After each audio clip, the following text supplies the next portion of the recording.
जितने आस्था चैनल पर सुन रहे हो, जितने फेसबुक यूट्यूब पर कथा श्रवण कर रहे हैं, जितने मोबाइलों पर देख रहे हैं, प्रयास करना। बैसाख के महीने में मिट्टी के पात्र में जो रात्रि भर जल रखा हो, मिट्टी के पात्र में, अगर आपके पास में घड़ा हो, हंडा हो, नी हो, तो दिया हो, दीपक हो, कुल्लड़ हो, कोई भी तुम्हारे पास में जो मिट्टी का पात्र, उसमें जल भरना। वो जल बैसाख के महीने की किसी भी सोमवार के दिन, किसी भी सोमवार के दिन, बैसाख महीने या किसी प्रदोष के दिन, या बैसाख महीने के शिवरात्रि के दिन, वो मिट्टी के पात्र का जल अपने घर के प्रत्येक व्यक्ति का स्पर्श कराकर उस मिट्टी के पात्र के जल को तांबे के पात्र में डाल लीजिए और घर के प्रत्येक व्यक्ति का स्पर्श करा लीजिए और शंकर भगवान पर कुंडकेश्वर महादेव के नाम से समर्पित करिए। कुंडकेश्वर महादेव। कभी जीवन में पीछे पलट कर देखने की जरूरत नहीं पड़ेगी, आप उन्नति की सीढ़ी की ओर बढ़ते चले जाओ। बैसाख महीने में मट्टी के पात्र का जल भगवान शंकर को समर्पित होना चाहिए। उसका सुख हमारे जीवन को एक आनंद फल प्रदान। एक शीतल आरती होती है, मेरी जीजियों बड़े सावधानी से सुनिएगा। एक शीतल आरती होती है। कभी अगर तुम्हारे जीवन में अगर कभी तुमको ऐसा लगे कि रोग बड़ा भारी हो चुका है और बहुत भारी रोग मुझे घेरता जा रहा है, या डॉक्टर को दिखाने जा रहे हो और तुम्हें ऐसा लग रहा है कि डॉक्टर कोई बड़ी बीमारी बताएगा, तो उस समय पर शीतल आरती का प्रयोग करें। एक पुष्प हाथ की हथेली में रख लीजिए, एक पुष्प हाथ की हथेली में रख लीजिए, और यहां तक शास्त्र कहता है अगर हो सके तो आंकड़े का अगर पुष्प मिल जाए, तुम्हारे यहां क्या बोलते हैं उसको, मंदार का फूल, आंकड़े का फूल, अकौए का फूल, जो शंकर भगवान पे चढ़ता है, छोटा सा होता है, घुंघरू जैसा होता है वो, उसको तुम्हारे यहां क्या बोलते हैं हरियाणा में? आंख का ही पुष्प बोलते हैं। आंख का पुष्प मिल जाए तो ज्यादा अच्छा है। अब उसमें चाहे सफेद हो, चाहे नीला हो, चाहे गुलाबी हो, जैसा भी हो, हाथ में रखने के बाद हाथ में एक लोटा जल भगवान शंकर के शिवालय में जब आप प्रवेश करें, और प्रवेश करते समय भगवान के सम्मुख में जब भगवान शंकर के साक्षी में जब पहुंचे, आपके सामने पूजन में कोई भी सामग्री नहीं है, आपके पास में न दिया है, न बाती है, न गर्भवती है, न चंदन है, न कपूर है, न कोई सामग्री है, केवल एक आंख का पुष्प और एक लोटा जल आपके पास में है। शिवालय में पहुंचकर शीतल आरती का प्रयोग करो। 11 बार भगवान शंकर के 11 रुद्रों का स्मरण कर कर जब 11 बार शंकर के शिवलिंग के ऊपर से नीचे तक वो कलश को जब घुमाया जाता है, और घुमाने के बाद वो आग का जो पुष्प है वो अशोक सुंदरी वाली जगह पर समर्पित कर कर भगवान शंकर को जो जल चढ़ाया जाता है, जो जल समर्पित किया जाता है, डॉक्टर भले तुमसे कह रहा हो कि तुम्हें बड़ी बीमारी के चांस हैं, आप जाकर एक बार चेक कराना, तुम्हें वो बड़ी बीमारी निकलेगी ही नहीं, उस रोग से तुम मुक्त हो। इसको शीतल आरती का प्रयोग किया गया। ये शीतल आरती, इसको शीतल आरती कहा। शिव की प्राप्ति का, एक रोग से मुक्त होने का। अब आपसे कोई कहे कि ये शीतल आरती का प्रयोग सबसे पहले किसने करा, तो आपको ध्यान लगाना है इस प्रयोग को। सोमनाथ जी की कथा का स्मरण करिएगा, सोमेश्वर की कथा का स्मरण करिएगा। आप स्कंद पुराण में, शिव महापुराण में सोमनाथ जी की कथा का स्मरण करिएगा। चंद्रदेव को काया का रोग हो गया, रोग इतना भारी था, चंद्र समझ नहीं पा रहे थे मैं करूं क्या। जब देव ऋषि नारद के पास पहुंच गए, नारद जी ने कहा एक पार्थिव शिवलिंग का निर्माण करो, बालू के शिवलिंग का निर्माण करो, और समुद्र का ही जल भगवान शंकर को उनके आनंद से आरती कर कर उनको चढ़ाने का प्रयास करो। और शिव ने ऐसी कृपा कर दी कि चंद्र के पास आकर भगवान शंकर ने कह दिया, चंद्र मैं तुझे वर देता हूँ, तेरा काया का रोग समाप्त होगा, ये मेरा वर है, क्योंकि तूने मेरे शीतल आरती का प्रयोग किया।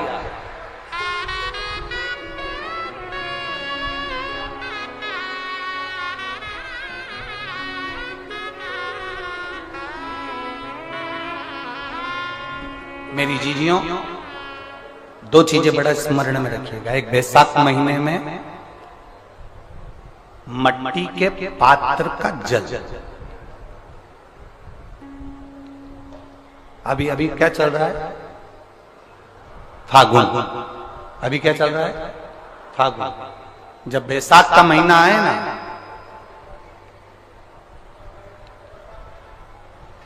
जितने यहां बैठे और जितने आस्था चैनल पर सुन रहे हो, जितने फेसबुक यूट्यूब पर कथा श्रवण कर रहे हैं, जितने मोबाइलों पर देख रहे हैं, प्रयास करना, बैसाख के महीने में मिट्टी के पात्र में जो रात्रि भर जल रखा हो, मिट्टी के पात्र में, अगर आपके पास में घड़ा हो, हंडा हो, नी हो, तो दिया हो, दीपक हो, कुल्लड़ हो, कोई भी तुम्हारे पास में जो मिट्टी का पात्र, उसमें जल भरना। वो जल बैसाख के महीने की किसी भी सोमवार के दिन, किसी भी सोमवार के दिन, बैसाख महीने या किसी प्रदोष के दिन, या बैसाख महीने के शिवरात्रि के दिन, वो मिट्टी के पात्र का जल अपने घर के प्रत्येक व्यक्ति का स्पर्श कराकर उस मिट्टी के पात्र के जल को तांबे के पात्र में डाल लीजिए और घर के प्रत्येक व्यक्ति का स्पर्श करा लीजिए और शंकर भगवान पर कुंडकेश्वर महादेव के नाम से समर्पित करिए। कुंडकेश्वर महादेव। कभी जीवन में पीछे पलट कर देखने की जरूरत नहीं पड़ेगी, आप उन्नति की सीढ़ी की ओर बढ़ते चले जाओगे। बैसाख महीने में मट्टी के पात्र का जल भगवान शंकर को समर्पित होना चाहिए। उसका सुख हमारे जीवन को एक आनंद फल प्रदान। मेरी जीजियों, दो चीजें बड़ा स्मरण में रखिएगा। एक बैसाख महीने में मट्टी के पात्र का जल, अभी अभी क्या चल रहा है, फागुन। अभी क्या चल रहा है, फागुन। जब बैसाख का महीना आए ना,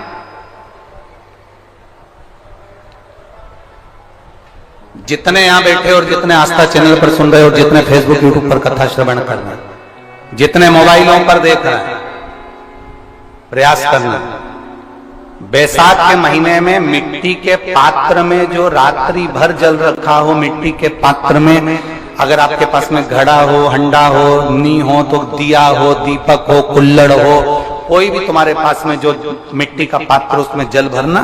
वो जल बैसाख के महीने की किसी भी सोमवार के दिन, किसी भी सोमवार के दिन, बैसाख महीने या किसी प्रदोष के दिन, या बैसाख महीने के शिवरात्रि के दिन, वो मिट्टी के पात्र का जल अपने घर के प्रत्येक व्यक्ति का स्पर्श कराकर उस मिट्टी के पात्र के जल को तांबे के पात्र में डाल लीजिए और घर के प्रत्येक व्यक्ति का स्पर्श करा लीजिए और शंकर भगवान पर कुंडकेश्वर महादेव के नाम से समर्पित करिए।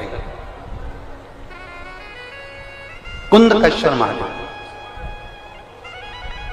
कभी जीवन में पीछे पलट कर देखने की जरूरत नहीं पड़ेगी, आप उन्नति की सीढ़ी की ओर बढ़ते चले जाओगे।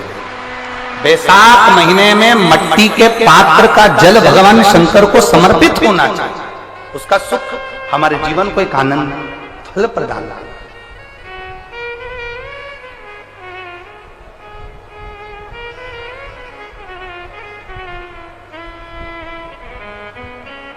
जिसे कहते हैं रोज शंकर के मंदिर में प्रतिदिन जाने वाले को, और एक और चीज अपने स्मरण में रहे, अगर शिव के मंदिर नहीं जा सकते तो अपने घर में जो शिवलिंग है उस पर जल चढ़ाओ। और यदि आप अपने शंकर के घर में शिवलिंग पर भी जल नहीं चढ़ा पा रहे हो तो किसी बेलपत्री का वृक्ष हो, उस वृक्ष के नीचे भी जल चढ़ाओ। और कभी मौका मिल जाए, कभी भगवान शंकर की बड़ी करुणा हो जाए, भगवान शंकर की बड़ी उदारता हो जाए, भगवान शंकर की बड़ी कृपा हो जाए, बड़ी कृपा हो जाए, भगवान शंकर जिस दिन तुम्हारे ऊपर बड़ी कृपा कर दे, किसी सोमवार को 3 नियम बना लो। जिस दिन मेरा भोले बाबा तुम पर कृपा कर दे, उस दिन सोमवार का एक नियम बना कि महीने का एक सोमवार मुझे ऐसा करना है, 3 नियम धारण करना है महीने के सोमवार को। पहला, सवेरे जाकर शंकर भगवान को 1 लोटा जल चढ़ाना है। दूसरा, दोपहर के समय पर जाकर मुझे बेलपत्री के वृक्ष के नीचे एक चावल का दाना रखकर बेलपत्री की 7, 11, 21, 108, 51 जितनी परिक्रमा आप लगा सकते हो वो लगाना है। और तीसरा, बेलपत्री के वृक्ष के नीचे और शंकर के मंदिर के दरवाजे पर मुझे एक घी का दीपक लगाना है। बस ये 3 नियम जिसने महीने में एक बार ले लिया, समझ लो उसको पीछे हटने की जरूरत ही नहीं, वो आगे ही बढ़ेगा। महीने के किसी एक सोमवार का ऐसा नियम बना लो कि मुझे 3 नियम धारण करना है। महीने के किसी भी एक सोमवार को हम ये नहीं कहेंगे कि तुम सोमवार 5 पढ़ रहे हैं तो 5 को करो, 4 पढ़ रहे हैं तो 4 को करो, 3 पढ़ रहे हैं तो 3 को करो। तुम तो महीने का एक सोमवार का नियम बना। और मेरी जीजियों से, मेरी बेटियों से जो विदेश में रह रही हैं, जो कहीं बाहर रह रही हैं, कहीं बड़े शहर में रह रही हैं, जो रोज मंदिर नहीं जा सकते, हर किसी महीने के एक सोमवार को भी ये नियम निर्धारण करते, तो उनसे कहेंगे कि 3 महीने में एक सोमवार का नियम बना लो। 3 महीने में नहीं बना सकते तो 6 महीने में एक सोमवार का नियम बना लो। और 6 महीने में नहीं बना सकते तो 1 साल में एक सोमवार का ऐसा नियम बना लो कि मैं साल का एक सोमवार ऐसा रहूंगी कि सुबह सोमवार के दिन मंदिर में जाकर जल चढ़ाऊंगी, दोपहर में जाकर बाबा को एक अक्षत का दाना रखकर, अक्षत का मतलब है कि बाबा मेरी दिनों दिन उन्नति करना। बेलपत्री के वृक्ष के नीचे जो अक्षत रखा जाता है वो उन्नति के लिए रखा जाता है। शंकर के शिवलिंग पर जो अक्षत रखा जाता है वो रोग मुक्ति के लिए रखा जाता है। अशोक सुंदरी पर जो अक्षत रखा जाता है वो संतान प्राप्ति के लिए रखा जाता है। षडानंद कार्तिकेय की ओर जो अक्षत रखा जाता है वह हमारे बच्चों की सुख समृद्धि के लिए रखा जाता है। विनायक की ओर, गणेश जी की ओर जो अक्षत रखा जाता है वह हमारे घर में कोई मंगल कार्य आ जाए उसके लिए रखा जाता है। और जो पीठिका होती है जिसपे शिवलिंग रखा होता है, पार्वती जी का हस्तकमल, उस पर अक्षत रखा जाता है तो नारी के अखंड सौभाग्य के लिए रखा जाता है। अक्षत रखने का भी तरीका है। एक चावल का दाना कहाँ रखा जाता है, क्यों रखा जाता है, कैसे रखा। अब कई लोग कहते हैं गुरुजी ये शिव महापुराण में आप ये नियम बताते हो, तरीका बताते हो। हम तो उनसे कहेंगे डॉक्टर के पास जाओगे तो डॉक्टर भी गोली लिखकर ये नहीं कह देगा कि ये सारी गोली एक साथ खा जा। डॉक्टर भी कहेगा ये गोली सुबह खाना है, ये गोली शाम को खाना है, ये गोली दोपहर में खाना, ये गोली भूखे रहकर खाना। बोलो सही है कि गलत है। ये रात्रि को खाना खाने के बाद खा लेना, ये खाना खाने के पहले, ये नाश्ते के पहले। और सुनो ये दवाई, ये वाली पीछे वाली जो दवाई लो ना इसको दूध से लेना, ये वाली जो दवाई लो ना इसको पानी से लेना। और सुनो ये डब्बी है इसको पानी में मिलाकर फिर पीना। दवाई लेने का भी तरीका है, उसी तरह शिव महापुराण में एक एक अक्षत का भी तरीका है और एक एक बेलपत्री का भी तरीका है। अब मान लो कई लोग कहते हैं गुरुजी आप ये तरीका बताते हो शिव पुराण के माध्यम से, कई लोगों के मन में संशय जागता है, तो अगर हम एक साथ चावल चढ़ा दे तो उसका क्या तरीका है। तो हमारा निवेदन है डॉक्टर जो दवाई ले एक ही बार में निपटा जाए, एक ही बार में खा ले। दवाई एक बार में पूरी खा गए असर नहीं करेगी, इसमें डॉक्टर का कोई दोष नहीं है। उसने तो बताया था ऐसे लेना ऐसे लेना, और तुमने मैं डॉक्टर साहब ने पूछा दवाई पूरी ली, शाम की दवाई भूल गई थी, सवेरे की दवाई भूल गई थी, ये दवाई भूल गई थी। डॉक्टर कहेगा हमने तो नियम बताया था, तुमने नहीं खाई तो असर कहाँ से करेगी। तुम असर कब करती है जब हम पूजन के तरीके को जान जाएं, जब हम अर्चना के तरीके को जाएं। आप साल भर का एक सोमवार निकाल लो, 6 महीने का एक सोमवार निकाल लो, 3 महीने का एक सोमवार निकाल लो, महीने का एक सोमवार निकाल लो, अपने से दिल में बन जाए तो एक सोमवार ऐसा निकालो जिसके 3 नियम धारण हो। पहला, उसी सोमवार जिसको कर रहे हो उस दिन सुबह जल चढ़ाना। दूसरे, दोपहर के समय पर जाकर बेलपत्री के वृक्ष के नीचे एक चावल का दाना रखना। और परिक्रमा बेलपत्र की जितनी तुमसे बन जाए, जितनी तुम्हारे शरीर की कैपेसिटी हो, जितना तुम्हारा शरीर चलते बन जाए। हम तो ये भी नहीं कहते कि तुम भूखे रहकर भगवान का भजन करो, हम कभी नहीं कहते। हम तो यहां तक कहते हैं, हमारे पुष्टि मार्ग में यहां तक कहा गया कि वल्लभ कुल की एकादशी करो, भले बकरी जैसे चरो पर एकादशी करो। हम तो यहाँ तक कहते हैं कि बहुत समय से कल मेरी एकादशी है, एकादशी है, एकादशी है, एकादशी है, पूरे घर को हिलाकर रख दिया, एकादशी है, एकादशी, एकादशी है। बहू टेंशन में, बेटा डिप्रेशन में, पति पपीता ला ला के, सेव फल ला ला के, मूंगफली का दाना ला ला के, काजू कतली ला ला के, सेव फल ला ला के, और सारा सामान, साबूदाना और खिचड़ी और ना चिप्स ना जाने क्या क्या ला ला के बेचारा पति एकादशी आती है वो नौमी से चिंता में पड़ जाता है।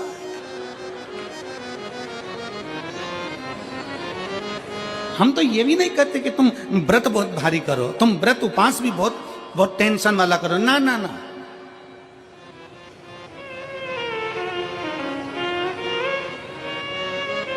अपने को व्रत उपास भी इतना बहुत बहुत भूखे रह रहे हो, बहुत प्यासे रह रहे हो, और मालूम पड़े कि भगवान हमें मिलेगा, भगवान हमें मिलेगा। भगवान कहता है कि देख भाई, मैं भी भूखा नहीं रहता, तू भी भूखा मत रहे, मैं भी चकाचक रहता हूँ, तू भी चकाचक रहे, मैं भी अपने। और भगवान शंकर तो ये भी कहते हैं कि अपना परिवार भी मत छोड़ो। मेरे पास में पार्वती भी, एक ही देवता है जो विद फैमिली मंदिर में बैठता है। शंकर जी हैं तो पार्वती जी है, तो गणेश जी हैं, तो कार्तिकेय जी हैं, तो नंदी है, सब मंदिर के अंदर चाहिए। शंकर भगवान अपने पूरे परिवार के साथ। शंकर जी तो ये कहते हैं अकेले तुम क्यों रहते हो। शिव जी की एक बात अपने ध्यान में रखना, कितनी सुंदर बात है शंकर भगवान की, बहुत ध्यान में रखिएगा। आप जौहरी नहीं हो, हीरे को नहीं परख सकते। हम भी जौहरी नहीं है, हम हीरा को नहीं समझ सकते। पर भगवान शंकर ने पृथ्वी पर जिसको जन्म दिया उसको जौहरी बनाकर पैदा किया है, उसको जौहरी बनाकर भेजा है कि आप भले हीरा को न समझो चलेगा, पर अपने नजदीक में कोई दुखी है तो उसकी पीड़ा को जरूर समझना। भगवान शंकर कहते हैं उसकी पीड़ा का स्मरण।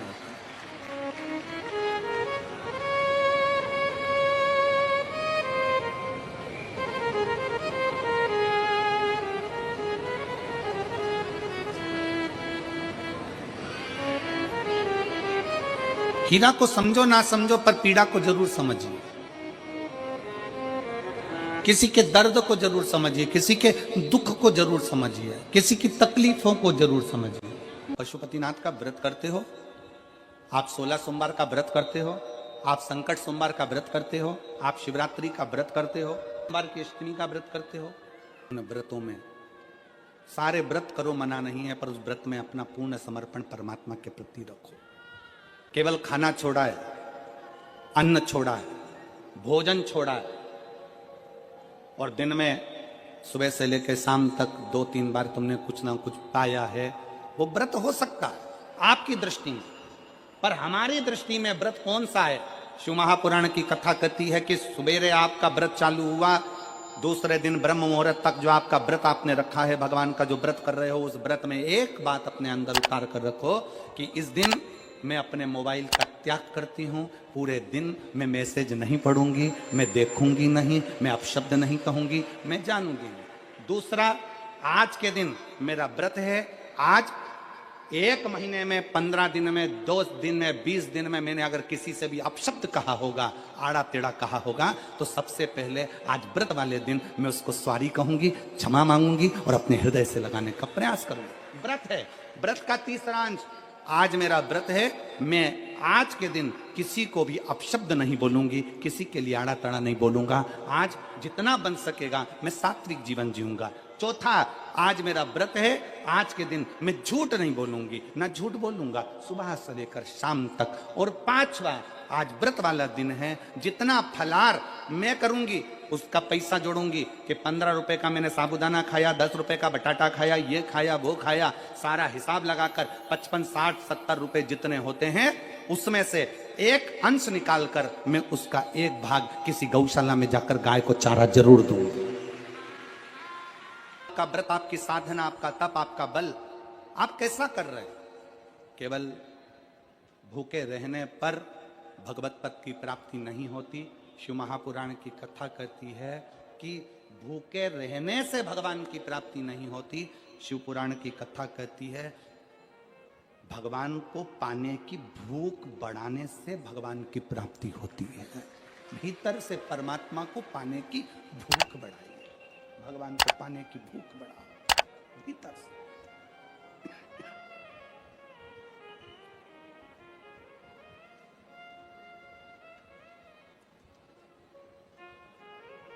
व्रत करो मना नहीं, तप करो मना नहीं, साधना करो मना नहीं, पर उस तप साधना में व्रत में परमात्मा को पाने की ललकता हो आपके भीतर, भगवान को पाने की ललकता हो आपके भीतर, भगवत पद को पाने की ललकता हो आपके भीतर, तो भगवान है।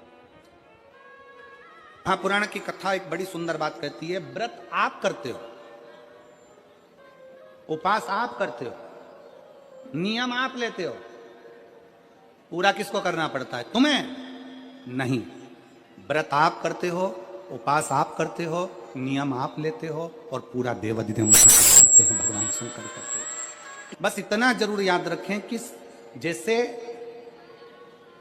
कुछ प्राप्त हो भी गया तो शिव को धन्यवाद देकर शंकर के दरवाजे पर जाते रहना, यह हमारा कर्तव्य है।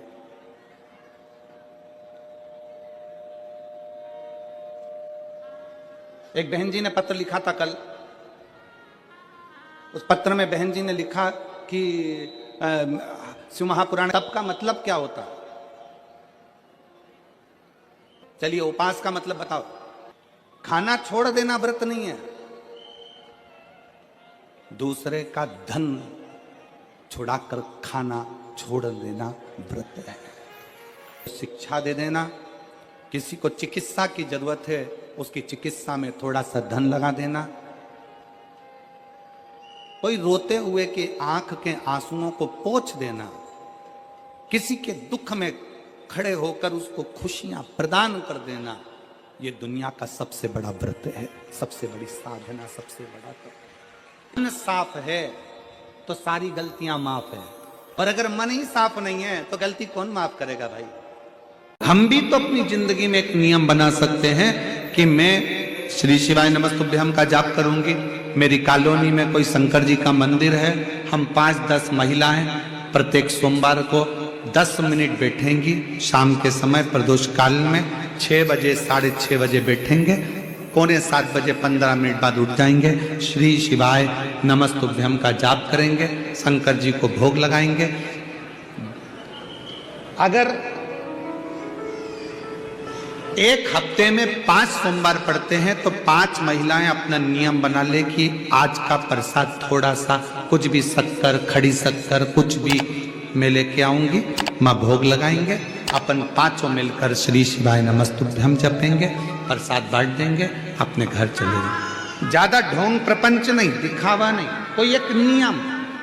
हमारे नजदीक में शंकर जी का मंदिर है, हफ्ते में एक बार नियम बनाएंगे, उस मंदिर में सफाई करेंगे, हफ्ते में एक बार नियम बनाएंगे, अपने नजदीक के शंकर के मंदिर को साफ करेंगे, क्लीन करेंगे। एक नियम अपने अंदर बनाओ शिव के प्रति।